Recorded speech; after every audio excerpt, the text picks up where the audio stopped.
Tuktoyaktuk is our home, right on the Arctic Ocean, at the end of the road. That's right.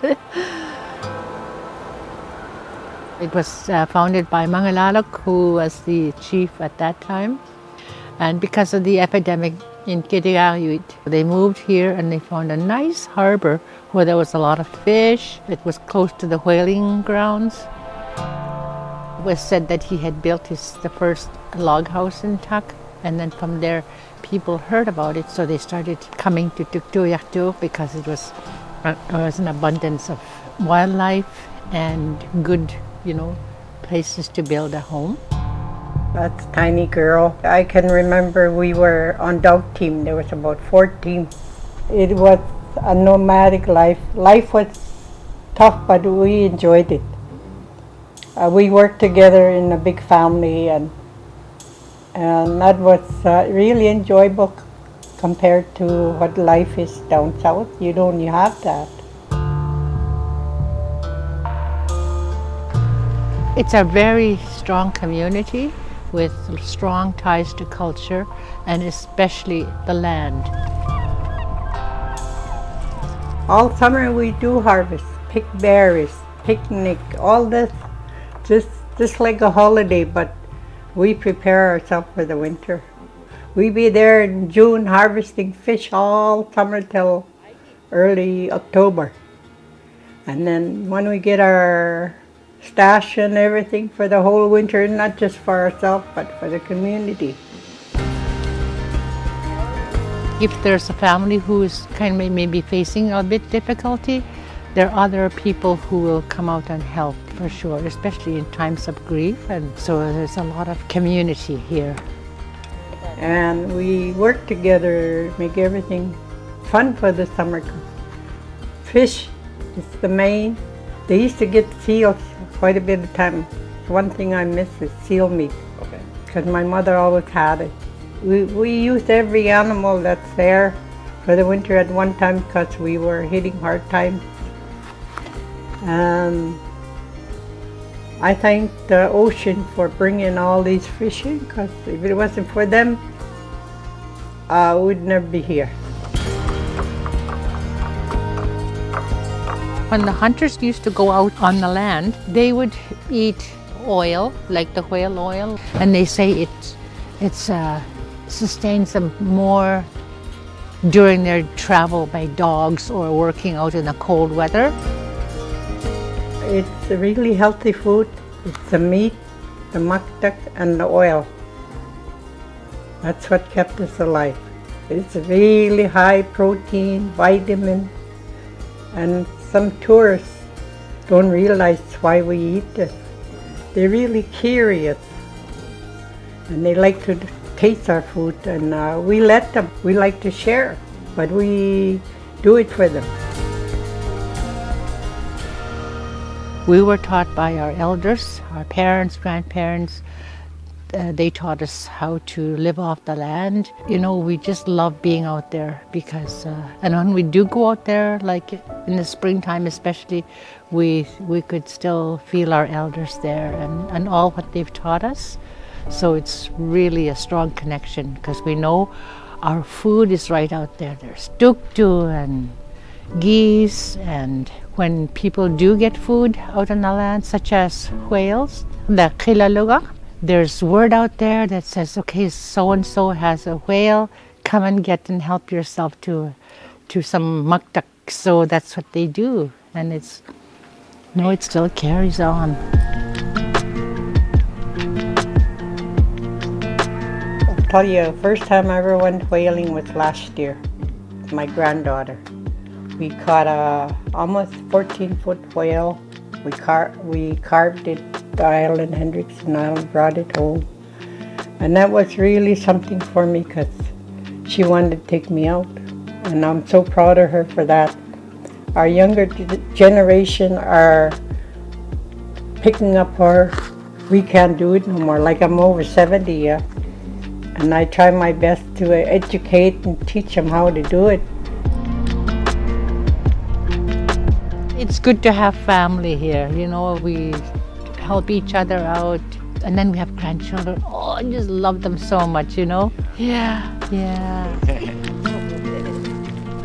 We have to step up, you know, when we have to teach them. They love being out on the land. They just rather be there in the spring than be sitting in a classroom with four walls, you know? Because they're learning out there. They're learning about science and they're learning about culture. They're learning about everything, you know? It's just so wonderful. And they're catching fish and geese. I was a single mom when I was raising my 3 kids. And I always brought them out on land. And they love it. Now they have their own equipment and everything. They're taking me out, so that's good. I love to go out.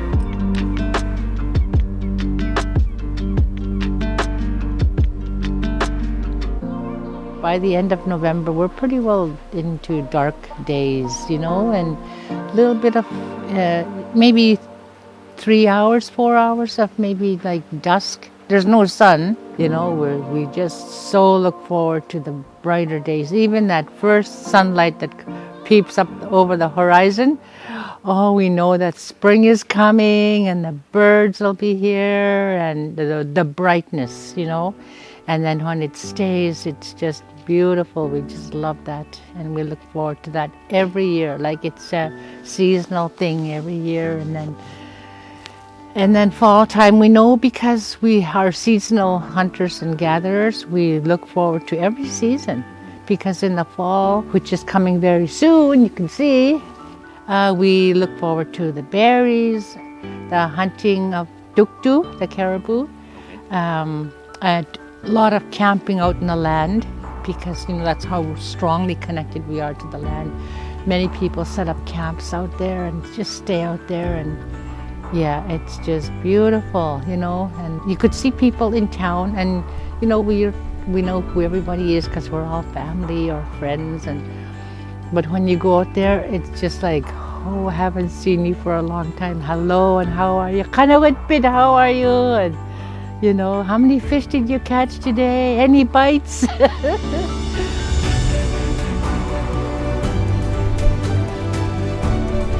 Years ago, when we had no electricity, we had gas lamps, so we had to buy gas from the store.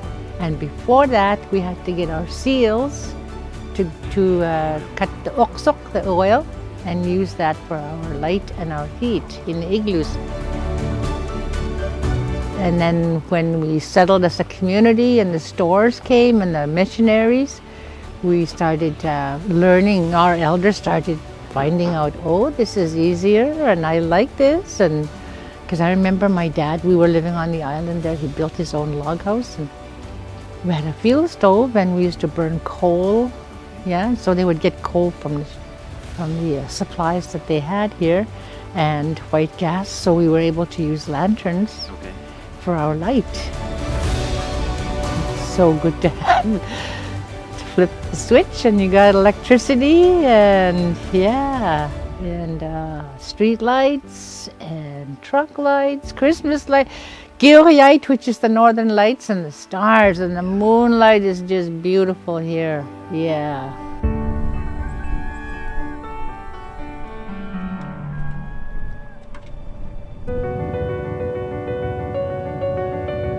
All this I learned from my dad. My dad never went to school, but he can understand life. My mother went to resident school. She's kind of quiet, and you know, when you run to resident school, you're not taught how to love. You're not taught to say I love you. You're not taught to hug. You know, it was unbelievable. My dad was opposite. He would tell us love you and all this in his language. Big Makupkin means I love you. It's a long word, but as we got older, he said, called us by our new nickname, means our pet name. He told us, now that you're older, you see something, you hear something, somebody saying something that's bad, that's not right, don't be afraid to tell. Don't be afraid to talk back. Even if they fight you, make fun of you, don't like you. But he said, one day, he said, they're going to come to you for help. And I really like that word because it is true.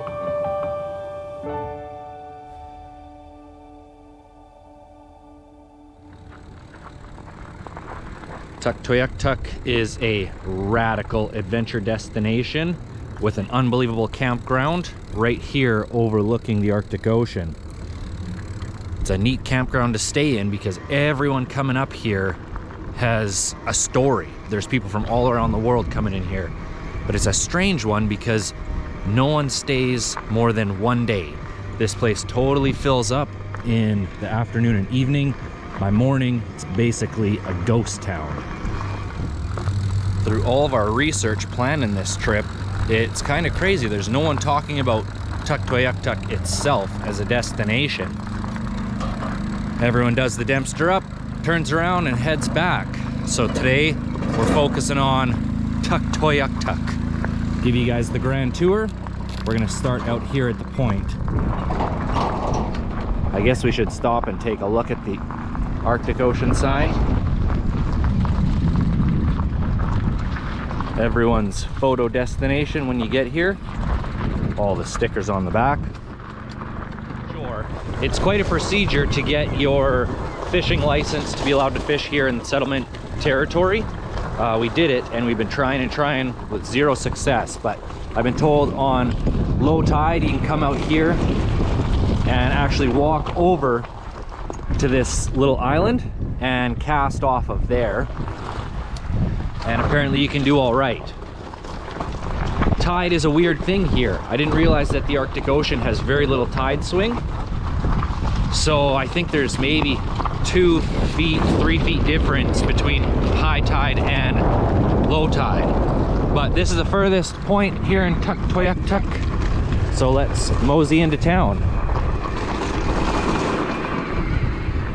First day in town before I had the film permit approved. I couldn't film anything, and one of the locals had gotten a whale, beluga whale, and they were dealing with it right here, and we were invited to come help with that whole process, which was really amazing. And then we got to try some muktuk.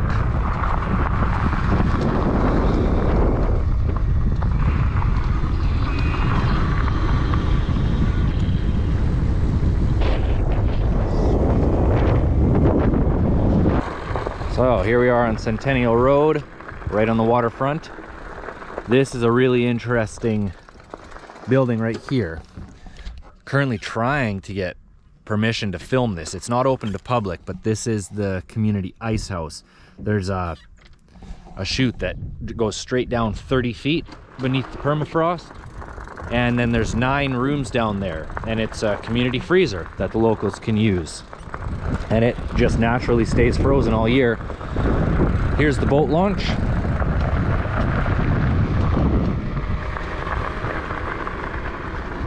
A couple different traditional things that have been built here. This is a sod house. That's where the traditional people lived back in the day in wintertime. And this is a summer house. Continuing forwards, this is one of the only 2 real stores in town. Going for a quick look.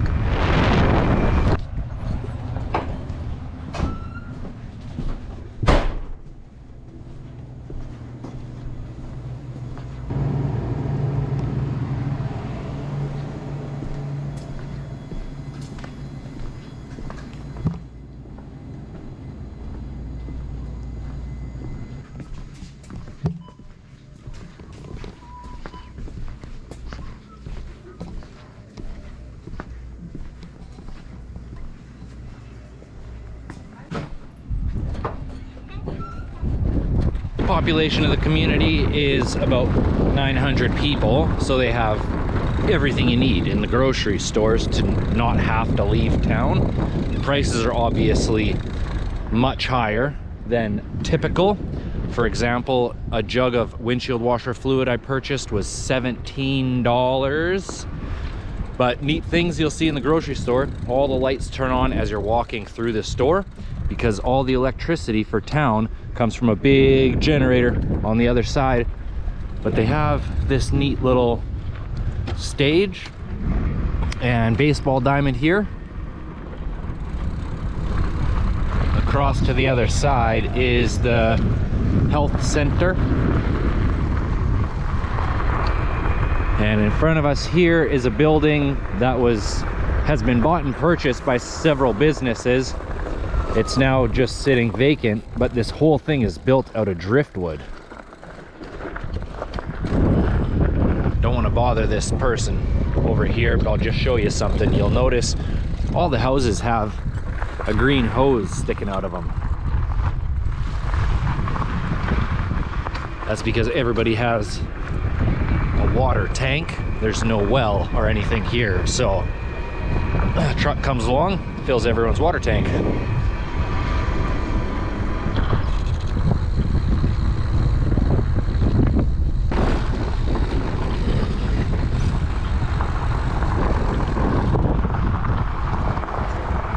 This whole region we're in, it's all First Nation settlement land, but Tuktoyaktuk itself is a hamlet, so anyone can actually purchase land and a house that is for sale. Those on top of the shed, I've been told, are polar bear skulls. These are all fishing shacks beside me.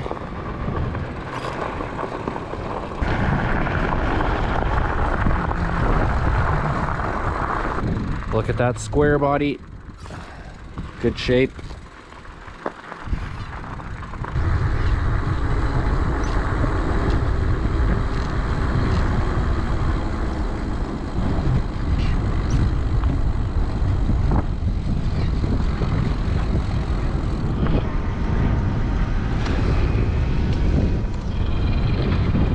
That's no good. It seems that the school is currently on fire. This in behind me is Kitty Hall. It's where they have a lot of the local events and gatherings, and I believe that's where Metallica played.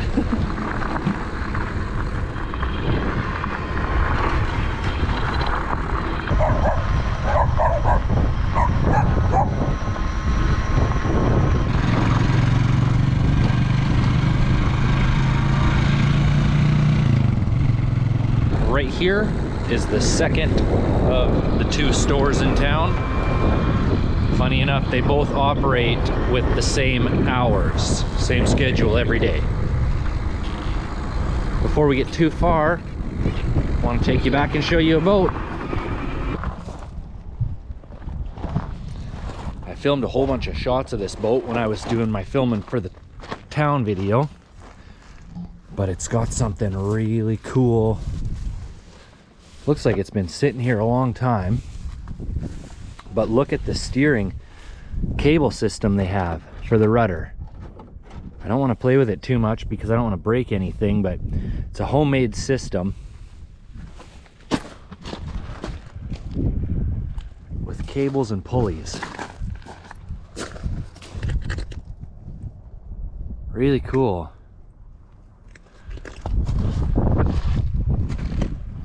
The inboard two-stroke motor. So I'm actually not sure what that engine is. I read the instructions. It says it's an oil burning engine. Must be started on gasoline, ran for 3 to 4 minutes on gas before switching to oil. Not really sure what that is, but let's continue our tour.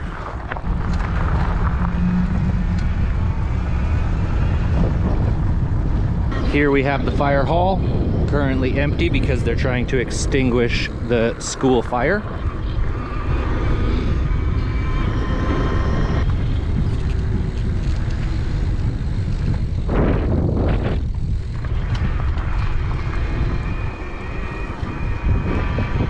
We're on Ocean View Drive right now. At the very end, or at the end corner, this is the police station, and I'm assuming the living quarters for the officers. If you're planning a trip to Tuk, certainly you'll hear about Grandma's Kitchen, which is here on Ocean View Drive as well. This is where you can come and eat all the traditional foods like beluga whale, muskox, caribou. And she's just around back, and unfortunately she's had pneumonia since we've been in town, so we haven't had the pleasure of trying quite yet.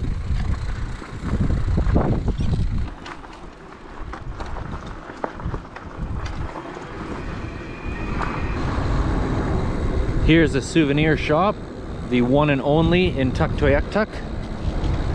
And it's important to remember this community's only really been open to general public with the road since 2017. So they're still learning what it's like to have tourists coming into town. If you want to come take a tour of the city or do any of the local stuff, there's not really an operation that offers that, so you have to partner up with a local, which is what we ended up doing, and it's a really great experience.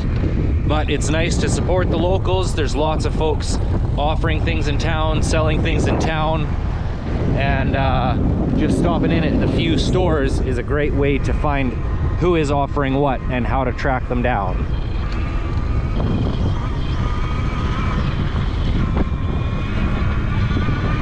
Got a double-decker mobile. That's pretty awesome.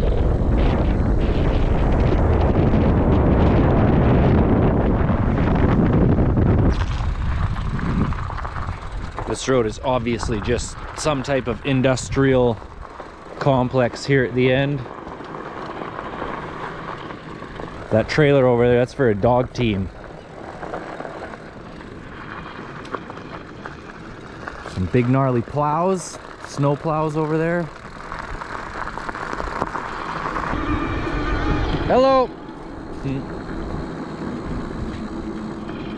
Here's the back side of the school. As you can see, they've recently renovated, and it looks like there's no more smoke coming out, so hopefully they've got the fire extinguished.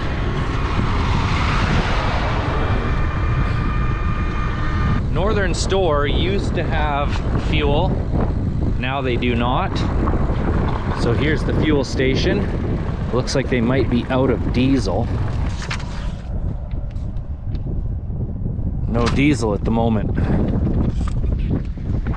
Well, that's unfortunate because it's far more affordable here than in Inuvik. Here it's $2.67 a liter. Inuvik is $2.90 a liter. Gasoline, $2.59. Definitely worth mentioning if you want to come and experience Tuktoyaktuk and you don't want to drive thousands of kilometers to get here. Right over there is the airport. You can fly right in. Not sure what's going on over here. Most of these houses kind of just look abandoned.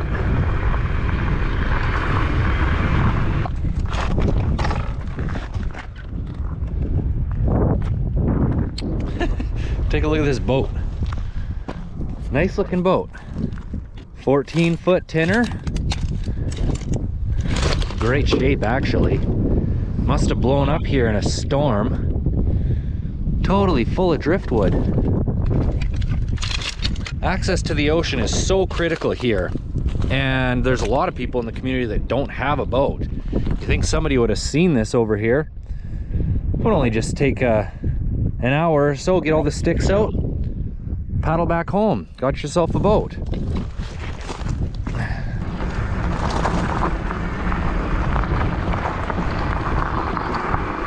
So what we're coming up to here is part of what's known as the DEW line, D-E-W. It's for distant early warning. And this is for detecting foreign objects coming into Canada.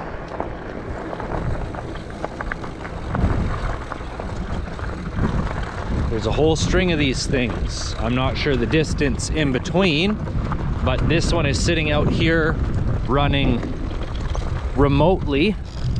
So if you listen, you can hear a generator running.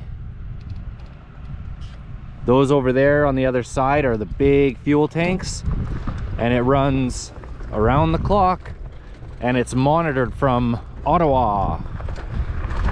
Oh, these are fuel tanks over here as well.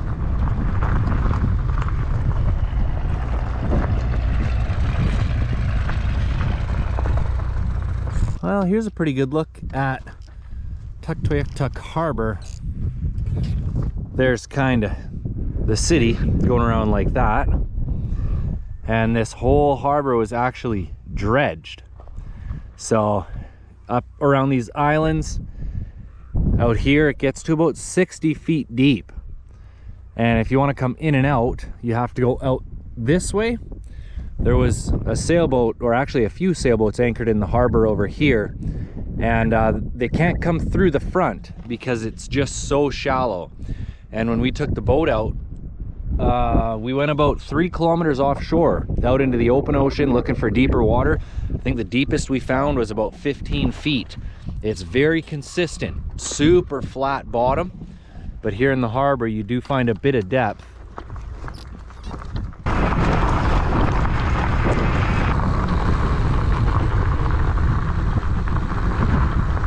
This whole facility is fenced off with signage, but over here there's a random road and no signs, so we're gonna check it out. A few barges there, not looking so good, sinking.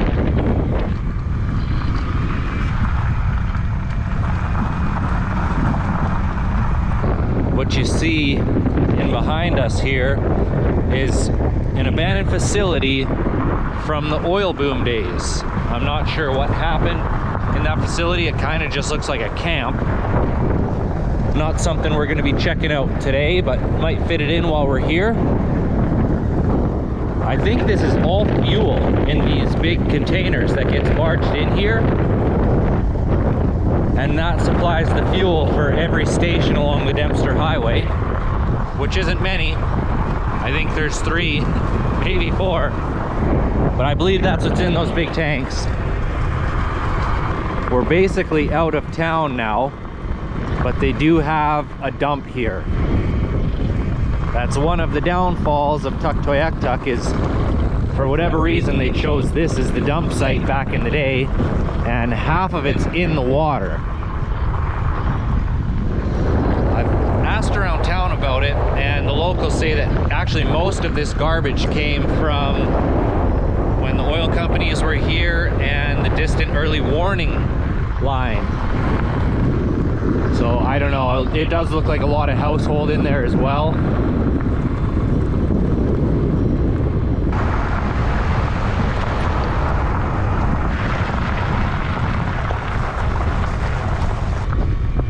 Here we are at the far end of town at the Welcome to Tuktoyaktuk sign. A very welcomed view for the intrepid traveler that's made their way all the way out here to Tuktoyaktuk, and a beautiful view of the pingos. If you're curious to know more about a pingo, spoiler alert, next week you get to.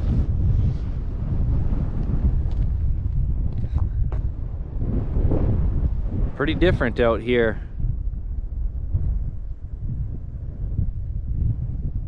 Got one more little stop to make on our way back to camp, but that is basically the town limit there at the sign.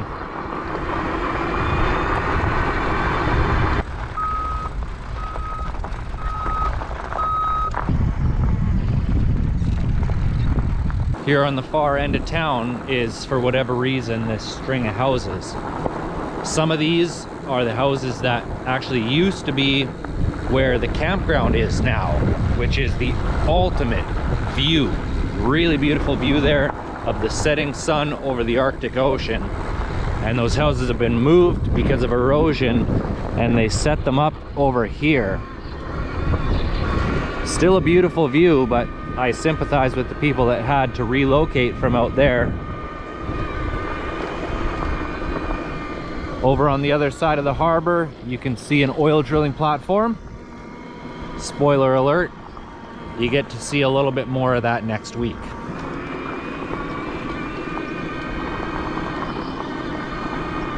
We touched on real estate briefly. I haven't seen any for sale signs, but this house up here is for sale. Beautiful log home on top of the hill. Not sure what the asking price is. but I'm sure it's not going to be overly high because it's on a 30 to 50 year time frame. These are neat looking houses though.